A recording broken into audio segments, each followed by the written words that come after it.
Фудбалските ветерани од Кочани, Штип, Виница и од други градови во државата кои се поранешни фудбалери на Осогово, Брегалница, Слога и другите екипи, во саботата организираа спортско дружење во спомен на 50 годишнината од трагичната смрт на нивниот другар и соиграч Никола Мантов.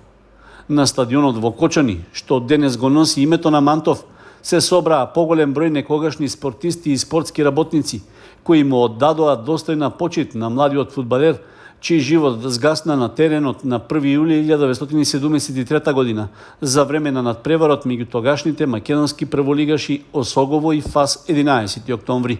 Вршуваат 50 години од смртта на Никола Мантов, фудбалер на ФК Осогово, кој трагично го загуби животот на овој терен, и тоа токму на денешен ден пред 50 години. Што значи денес ние, ветераните на ФК Осогово, организираме еден мемориален надпревар, со чест да се сеќаваме во негово име. А тоа се одвиваше, беа поканети фактички од Штип, Брегалница Штип и Слога Виница. 10 играчи и 5 играчи од Слога Виница, тие ветераните, токму оние играчи кои играа со Мантов во таа генерација. Тоа се себе претежно луѓе околу 71 година до 80 години. На символичниот надпревар меѓу Осогово и Брегалница настапи и Димитар Андонов, капитен на Кочанскиот прволигаш на надпреварот на кој почина Никола Мантов. Сеќавања за некогашниот првотимец на Осогово искажаа и другите негови соиграчи. Топката беше сосем на друга страна.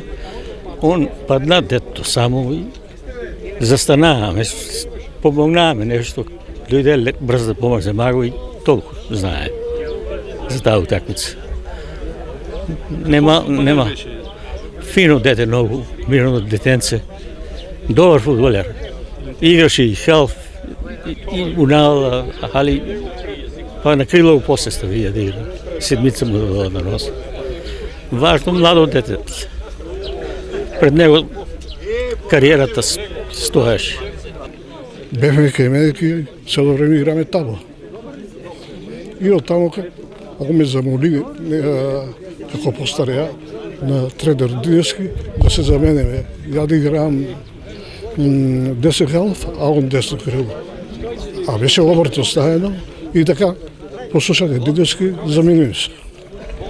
И тоа што му се деси, не е тај проблем од тај момент. Беше од претходната недела.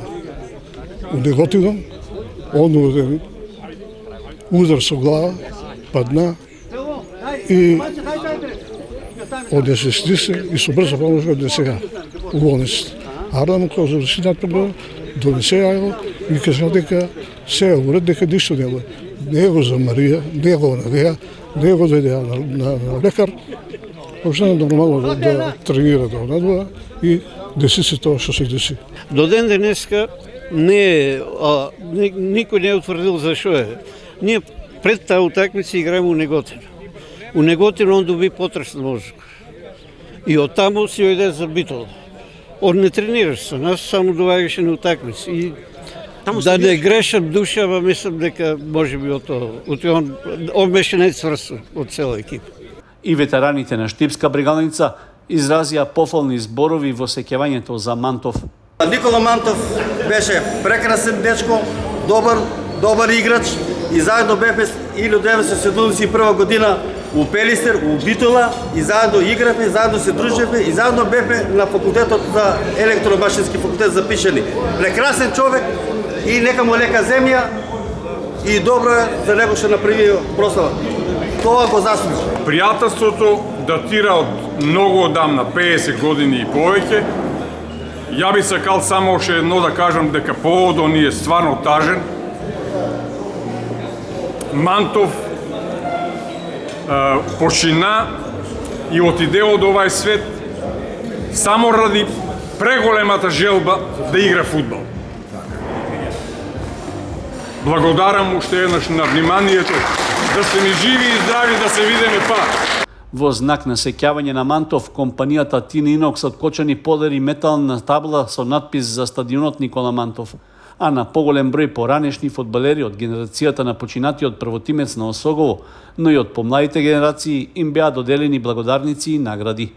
По иницијатива на ветераните на Осогово во подготовка е и книга посветена на Никола Мантов, чие излегување во јавноста се очекува наскоро.